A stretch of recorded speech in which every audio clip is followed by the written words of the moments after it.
ताज़ा घडामोडी पाहण्यासाठी आमच्या चॅनलला सबस्क्राईब करा, लाईक करा, शेअर करा आणि बेल आयकॉनला प्रेस करा।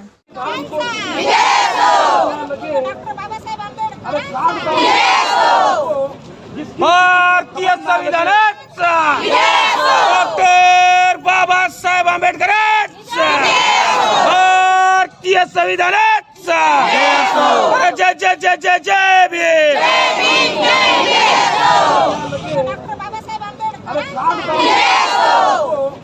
भारतीय संविधानाचा डॉक्टर बाबासाहेब आंबेडकरांचा भारतीय संविधानाचा जय जय जय जय जय भीम।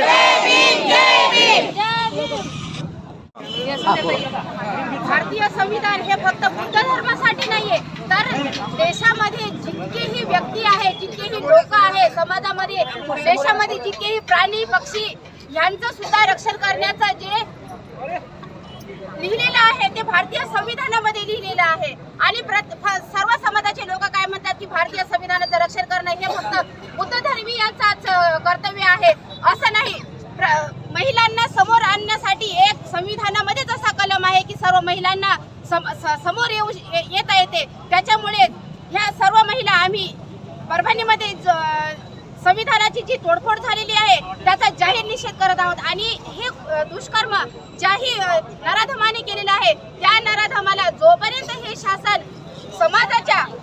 समाजाच्या तावडीमध्ये देणार नाही, जोपर्यंत त्याचा सर्वनाश आम्ही करणार नाही, तोपर्यंत ह्या प्रशासनाला आम्ही मान्यच करणार नाही। प्रशासनाची ही जबाबदारी आहे की प्रशासनाने ह्या नराधमाला समाजाच्या हातामध्ये, जेव्हा तुम्ही म्हणता की संविधान हे फक्त बुद्ध धर्माचं आहे, ठीक आहे, जे बुद्ध धर्मीय समाज आहे तुम्ही त्यांच्या ताब्यामध्ये द्या, जोपर्यंत त्याची आम्ही चिंधडे उडवणार नाही तोपर्यंत आमचा बुद्ध समाज हा शांत बसणार नाही। कारण खरंच संविधान ही बुद्ध धर्मीयाची जबाबदारी आहे आणि जोपर्यंत बाबासाहेबांचा समाज एकत्र होणार नाही तोपर्यंत आपण आपल्या संविधानाचं रक्षण करू शकणार नाही। त्यासाठी आज सर्वांनी एकच शपथ घ्या की आपण भीमाची लेकरं एक आहोत, भीमाची लेकरं एक आहोत, भीमाची लेकरं एक आहोत। संविधानाचा संविधानाचा डॉक्टर बाबासाहेब आंबेडकरांचा डॉक्टर बाबासाहेब आंबेडकरांचा जय भीम, जय भीम, जय भीम, जय भीम, जय भीम, जय भीम। एक नंबर काल परभणी या ठिकाणी बाबासाहेब आंबेडकरांच्या पुतळ्यासमोरील संविधानाचे पुस्तक या पुस्तकाची विटंबना सोपान पवार नावाच्या माणसाने विटंबना केली। त्याच्या निषेधार्थ आज हिंगोलीमध्ये सर्व आंबेडकरवादी पक्ष संघटनेच्या वतीने या ठिकाणी आम्ही बंदचं आयोजन केलेलं आहे। या बंदला हिंगोली येथील व्यापारी संघटनेने, त्यामध्ये भुसारा असेल, कपडा असेल, किराणा असेल, भाजी व्यापारी असतील, किरकोळ व्यापारी असतील, यांनी आमच्या बंदला, आम्ही दिलेल्या बंदच्या हाकेला त्यांनी साथ दिली आणि त्या साथेतून त्यांनी हिंगोली येथील सर्व व्यापारपेठ अतिशय कडेकोटपणे बंद केली। त्याबद्दल आम्ही आंबेडकर संघटनेच्या वतीने हिंगोलीमध्ये जो शांततेच्या मार्गाने या ठिकाणी बंद पुकारण्यात आला आणि तो बंद यशस्वी होत आहे। या बंदमध्ये आम्ही सर्व आंबेडकर जनतेच्या वतीने या ठिकाणी मागणी करू इच्छितो की सोपान पवार या माणसावर राष्ट्रद्रोहाचा गुन्हा दाखल केला पाहिजे आणि त्याला तात्काळ त्याच्यावर चांगल्या स्वरूपाचा हे करून त्याला मोठी सजा झाली पाहिजे। आणि त्याचप्रमाणे त्याच्या मागील जो मनुवादी प्रवृत्तीचा जो सूत्रधार आहे त्या सूत्रधाराला देखील या ठिकाणी त्याला शोधलं पाहिजे आणि प्रशासनाच्या वतीनं त्याला देखील या ठिकाणी अटक केली पाहिजे। आणि आजचा हा जो बंद आहे हा बंद अतिशय शांततेच्या मार्गाने कुठले गालबोट न लागता या ठिकाणी यशस्वी होत आहे। तरी मी या ठिकाणी तुमच्या माध्यमातून मी या ठिकाणी सर्व आंबेडकरवादी युवकांना, तरुणांना विनंती करतो की आपण या बंदला कोणतेही गालबोट लागणार नाही याची आपण दक्षता घ्यावी।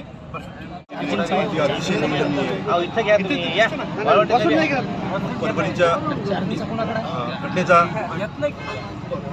पडसाद पूर्ण महाराष्ट्रात उमटत आहे। माझं एवढं म्हणणं आहे की त्या जे पवार म्हणून जो कॅन्डिडेट आहे त्यांना प्रशासन माथेफिरू समजत आहे।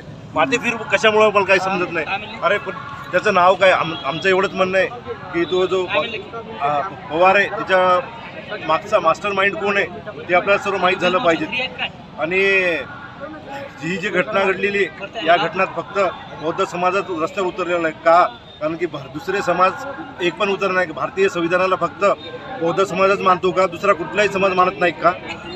आणि माझं एवढं प्रशासनाला म्हणणं आहे की जिथं जिथं बाबासाहेबांचे पुतळे आहेत तिथं पोलीस प्रोटेक्शन द्यायला पाहिजे आणि तिथं CCTV फुटेज द्यायला पाहिजे. आणि त्या ठिकाणी महानगरपालिकेने किंवा नगरपालिकेने तिथं त्याची स्वच्छता मोहीम राबवायला पाहिजे. जी घटना घडलेली आहे डॉक्टर बाबासाहेब आंबेडकरांच्या संविधानाची ज्या ठिकाणी छेडछाड करण्यात आलेली आहे त्या पवार नावाच्या व्यक्तीला कठोरात कठोर शिक्षा द्यावी. हिंगोलीच्या वतीने आज हा बंद पाळण्यात आलेला आहे आणि व्यापारी लोक जे आहेत व्यापारी लोकांनी सुद्धा या ठिकाणी बरंच सहकार्य केलेलं आहे. त्यांनी आपण होऊन आपली दुकानं हे बंद ठेवली आहे. छोट्या मोठ्या पानटपऱ्या असो किंवा मोठी दुकानं असो हे सगळेच्या सगळे आज बंद ठेवण्यात आलेले आहे. हिंगोली हा कडकडीत बंद पाळण्यात आलेला आहे. व्यापारी लोकांचे या ठिकाणी धन्यवाद देतो. त्याचप्रमाणे आज हिंगोली जिल्ह्यामध्ये सर्वच पक्षाचे सर्व पक्षीय सर्व समाज या ठिकाणी एकवटलेला आहे आणि या समाजामार्फत परभणी येथे घडलेल्या घटनेचा जाहीर निषेध करण्यात येत आहे. शासनाने या व्यक्तीवर कठोर कारवाई करावी आणि ज्या ठिकाणी डॉक्टर बाबासाहेब आंबेडकर असो किंवा शिवाजी महाराज असो किंवा आणि इतर महापुरुषांचे पुतळे असो या पुतळ्याच्या ठिकाणी एक अशी काहीतरी व्यवस्था करावी, संरक्षण द्यावं. त्याचप्रमाणे CCTV बसवण्यात यावी जेणेकरून अशी घटना पुन्हा होणार नाही महाराष्ट्रामध्ये. याची शासनाने दखल घ्यावी एवढीच शासनाला विनंती. धन्यवाद. परभणी जिल्ह्यामध्ये जी घटना घडलेली आहे ती खरंच त्या जगाला काळीमा फासणारी आहे. भारताला नव्हे तर जगाला आहे. कारण संपूर्ण जग हे तथागत गौतम बुद्धाच्या तत्वानुसार म्हणजे संविधानानुसार चालत असते. या संविधानाने प्रत्येक सजीवाला प्राधान्य दिलेलं आहे, मानवजातीला प्राधान्य दिलेलं आहे. आणि कुठला तरी एक माथेफिरू येतो किंवा माथेफिरू म्हणतात त्याला आणि त्या माथेफिरू त्या संविधानाच्या स्टॅच्यूचं तोडफोड करतो. हे खरंच जगाला काळीमा फासणारी घटना घडलेली आहे. त्या माथेफिरूला नेहमीच कोणती घटना घडली की माथेफिरू म्हणतात. मीडियाकडे काय एखादा सर्टिफिकेट आहे का त्याचं माथेफिरूचं किंवा लोकांकडे सर्टिफिकेट आहे का त्या माथेफिरूचं? याच्या पाठीमागं काहीतरी मोठं षडयंत्र आहे. या डॉक्टर बाबासाहेब आंबेडकरांचा नेमका 6 डिसेंबर झाला. व्यक्ती सर्व दुःखात दिवस असताना या महामानवाच्या संविधानाला हे असा हात लावणं हे चुकीचं आहे. अशा हात लावणाऱ्या मनुवर्तीच्या लोकाला आणि त्याच्या पाठीमागे असणाऱ्या त्या व्यक्तीला त्वरित अटक करावी आणि कडक राष्ट्रद्रोहाचा गुन्हा दाखल करावा आणि त्यांना कडक शासन करण्यात यावे. एवढंच मी तुम्हाला सांगतो. राईट बोलो. आज आम्ही सर्व महिला हिंगोलीच्या सर्व महिला मंडळ परभणी येथील घडलेल्या संविधान तोडफोडीच्या निषेधार्थ जमा झालेलो आहोत. आमची सरकारकडे एकच मागणी आहे की यामागे जो कुणीही सूत्रधार मेन सूत्रधार असेल त्याला 2-3 दिवसामध्ये आमच्या समोर आणून त्यांनी हे करावं.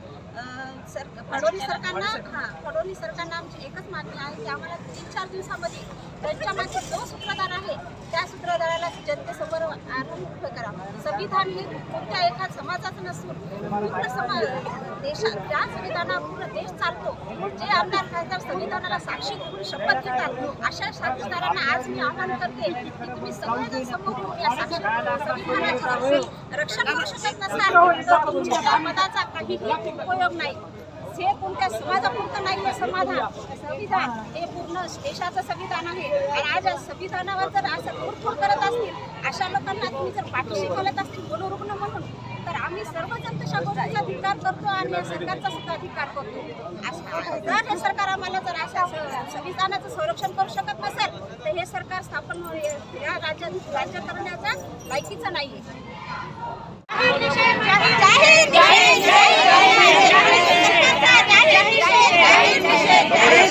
बोलायला जे हातात माय पडल्या